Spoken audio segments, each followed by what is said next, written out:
I don't think it is because we just played them last weekend, so none of us are going to change. We're going to tweak some things. I mean, we're working obviously on our penalty kill. You know, they trapped a lot. They trapped a lot last weekend, which is unlike Minnesota. So again, we have to prepare for that. It's going to be interesting to see again how we kill on the big ice. You know, when they trap, how are they going to trap on the big ice because there is 15 more feet of width.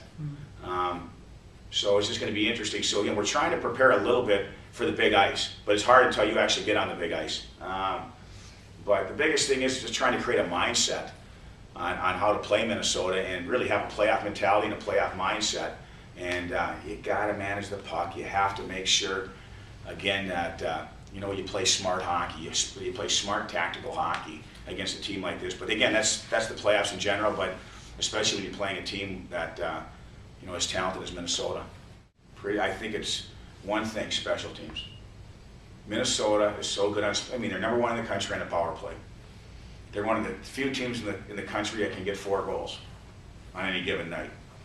You know what's, most teams are at, you know, are at 3, and a lot of them are at 2. They can get 4 on any given night. So again, they have offense, and they've got a heck of a power play. And it's not only that first power play, that's all we saw basically on Friday night, but they also have a second unit that has a lot of talent as well. So you have to prepare for both.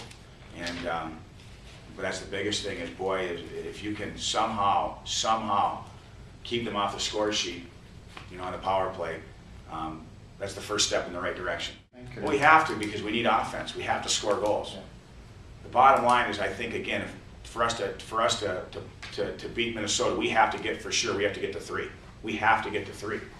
And to get to 3, we need our top lines going, and we need to get some, we need to get our power play clicking as well. We need to get some power play opportunities.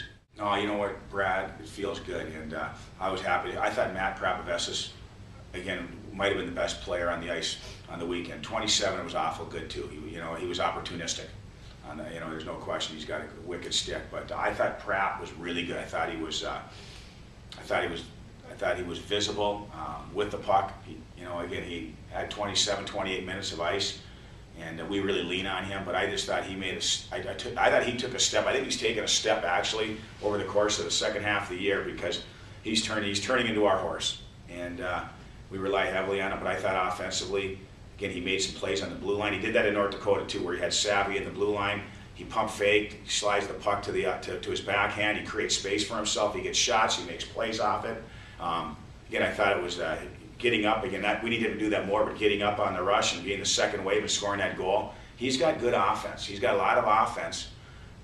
He's got a lot of offensive instincts, and I think we're seeing more and more of that. And what happens is, he was a freshman last year, and Brad Hunt was our horse last year. So he's finally, I think, it's evolving for him, and I think he knows that we want him to be that guy. And I think, again, it's happening naturally for him, and that's just flat out experience. And I'm happy to see it. Corey Ward, you're exactly right. Corey, I thought, took a step in the right direction. You saw what he can do. He's just got a great set of hands. He shoots the puck extremely hard, and that was indicative. That third goal was indicative of what he can do. So that was a step in the right direction, because we're always looking into the future, and those guys need to step up for us in the future, and hopefully they're our go-to guys next year. And you know, that was a pleasant surprise to see Corey have not only the weekend he had last weekend, but they also had a good weekend 2 weekends ago against North Dakota. So they put a couple weekends together against 2 high-end hockey teams. We know who we're playing. We know the difficulty of playing Minnesota, but there's also, you always have that hope, and you always, again, believe in the playoffs. The playoffs are always, again, it's a new life for people. Again, look at the LA Kings last year. They barely get their way into the playoffs. Barely. They have the worst offense in the National Hockey League.